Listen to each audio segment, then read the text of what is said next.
Hi, thank you for inviting me to speak. My name is Kate and I'm the Chief Scientist and Senior Climate Advisor at NASA. I apologize that I couldn't be there in person, but I wanted to tell you today a little bit about the climate research that we're doing here at NASA. First, I wanted to talk a little bit about why climate. So we know from observations made on and above the Earth's surface that the planet's climate is warming. This animation is showing changes in surface temperature. The animation started in the late 1800s, and it's going to work its way through present day. And what we know from these observations is that 2021 was tied for the sixth warmest year on record, and collectively the last 8 years have been the warmest since modern record keeping began. It's not just changes in temperature that we're observing. We're also seeing other changes in the Earth's system that come along with those changes in temperature. So we see declines in Arctic sea ice, increases in sea level. We see changes in extreme events like more heat waves, wildfires, and heavy precipitation events. And we know from science that many of these impacts will increase if warming continues. We also know that future warming depends on future emissions. So what is NASA's role in climate? Well, we're the US space agency that provides end-to-end research about our home planet, including observations, models, technology development, and more. For observations, we have more than 24 satellites and instruments in orbit, including several in the International Space Station. And we use these to see things like vegetation, carbon dioxide, clouds and precipitation, and much more. For technology, we develop technologies that can help mitigate or adapt to climate change, like sustainable aviation technologies, which I'll talk a little bit more about later. We also provide information that aid in disaster response and informed planning. For disaster response, we work with local decision makers and local governments before, during, and after disasters occur to provide near real-time Earth observations and applied science information. So for something like a wildfire, we can see where fires are burning. We can see burn scars and burn perimeters. We can also provide information about emissions associated with fire and the air quality concerns that might emerge from those emissions. For planning, we develop models that both give us a more understanding of the changes we're experiencing on Earth today, but they also give us a window into the future so we can see how much change might occur in the future. And that it helps inform planning. For all of our climate change research, we're working to make the data more accessible for researchers, planners, and individuals in vulnerable communities. Our Earth observations are already freely available to the public, but we're working to take the next step and make sure all the data, tools, and resources are available, and also make sure it's in an easier to use format, and that we can provide some trainings on this data so that others can use it. Lastly, while we're researching climate change, we're also experiencing it. So many of our facilities are impacted by changes in climate. We have several facilities in low-lying and coastal regions that are vulnerable to sea level rise, storm surge, and flooding events. We have centers out in California that are vulnerable to wildfire and drought. I want to go through each of these a little bit more in depth. So I'll start, though, by talking about our Earth observations. So this animation is showing the satellites in orbit, as well as the International Space Station. And what we can see from these are vegetation, clouds and precipitation, and carbon dioxide, and much more. We've been observing the planet for decades, so we can see not just the state of the Earth today, but also how it's changed over time. Just as one example of that, you'll see in this animation satellites labeled Landsat. So the Landsat satellites observe land use and land cover, so they can see things like where we have trees, snow, crops, and urban areas. We launched Landsat 9 last September, and we're coming up on the 50th anniversary of the Landsat program, which means we have 50 years of observation of land use and land cover. When you look through those series of data, what you can see are things like expansion in urban areas. Our cities are getting bigger. You can also see declines in forest cover in some parts of the world. And these changes in the land surface are really important for climate change, both because the land absorbs carbon. So as we emit carbon into the atmosphere, some of that carbon is absorbed by the land or the ocean, and some of it remains in the atmosphere.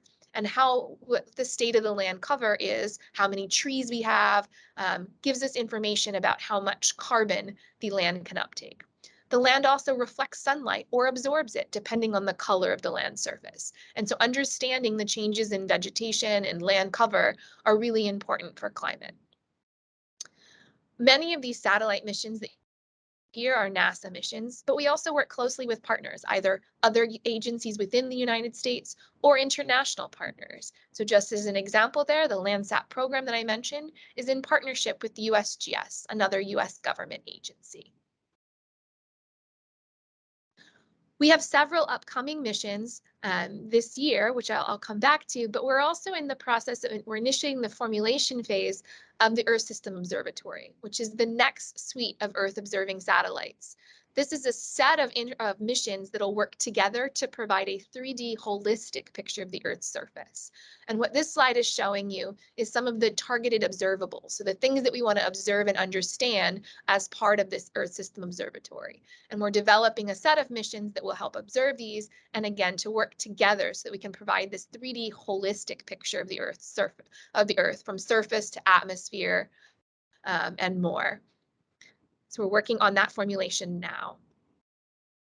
We also live and work in the International Space Station. And on the space station is mounted several Earth observing instruments. So some of the instruments we have there now are listed on this slide. So OCO3 is observing carbon dioxide.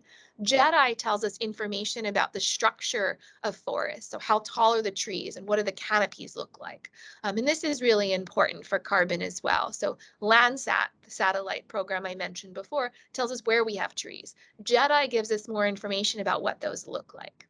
And we have other Earth observing instruments that are planned to go onto the space station here. So EMIT, which will be going onto the space station this summer, will help us better understand mineral dust. And mineral dust has an important role in local climate as it can absorb or reflect sunlight. It also has implications for air quality. And so EMIT, the instrument that we put on the space station, will give us more information about that. We also live on the International Space Station, and some of the technologies that we develop to live on the space station have applications here on Earth. So there's a water processing system that's used on the International Space Station, and some of the technology in that processing system has been used here on Earth in parts of the world that don't have access to clean water.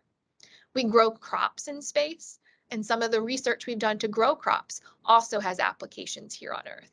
Just as an example there, we've done research into LED lighting to grow those crops on space station, and that can be used in indoor agriculture facilities here on Earth. We have an aeronautics team that's been working for decades to help reduce energy use and emissions in aircraft. And they work in areas of technology development, airline and airport operations, as well as sustainable aviation fuels. Just as one concrete example they're working on now, we are planning to test an all-electric aircraft this year. And this will give us some more information about the airworthiness of battery and electric technologies, and we plan to share that information with industry and other partners. So where are we going now? This is just a few things we've got planned for 2022. So we have several more Earth science missions. I mentioned EMIT, an instrument going on the International Space Station. We also have a satellite mission coming up this fall called SWOT, or the Surface Water and Ocean Topography Mission. This is in partnership with the French Space Agency with contributions from the UK and Canadian space agencies. SWOT's going to give us a better understanding of water. So it'll give us the first global survey of water running through rivers and lakes, which is really important as we use a lot of water when we're growing crops or producing energy. And so understanding how much water we have is really important. SWOT's also going to give us more information about the role of ocean in climate change. Oceans absorb a lot of carbon and heat, and better understanding that role is really important for understanding future climate change. I mentioned before, we're going to be testing an all-electric airplane, the X-57. And then we're going to continue to provide Earth observations and applied science information to those who need it. So we'll keep working with local decision makers and response agencies before, during, and after events occur to make sure that the information that we have and that we see about the Earth is available to those who need it. Throughout everything, we're working to make NASA data more accessible. This isn't specific to climate and earth science, but throughout our whole science Directorate. So we are working on an open science efforts to make sure that not just the data that we produce, but also the tools and resources that we have are available and accessible. And that's really important for us going forward. And so with that, I will stop and thank you. I wish you the best at the rest of your conference, and I apologize again that I couldn't be there in person.